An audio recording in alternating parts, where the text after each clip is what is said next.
340,000 workers have authorized a strike from UPS.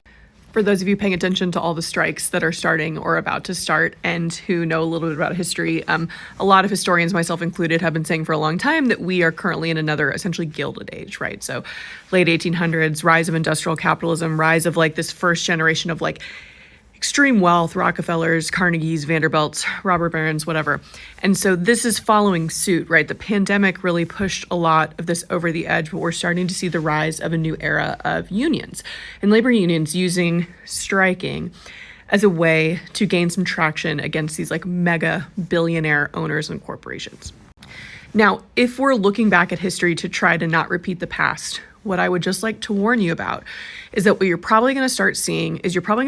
rhetoric coming from corporations and people who are against the unions, trying to divide the unions and trying to convince you that the unions are too radical, too dangerous. We can look back at like the Haymarket Square riot, for example, where literally a bomb was thrown, and it was blamed on these like anarchists, and it led to kind of a lot of mainstream kind of moderate Americans who,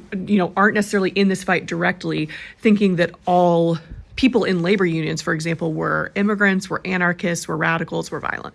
So if we want to genuinely learn from history and try not to repeat the mistakes of the past, all I will say is that keep listening on this app to everyone involved. Listen directly to the people who are in the labor unions, listen to the leadership of these labor unions, listen to what they're saying, and then make your own determination. But be very, very mindful when you hear like big news reports from like mainstream news media, big corporations. Be really mindful of the language that they're using, because they have a lot of skin in the game and they have a lot to lose from the rise of more powerful labor unions. And so the best thing that you can do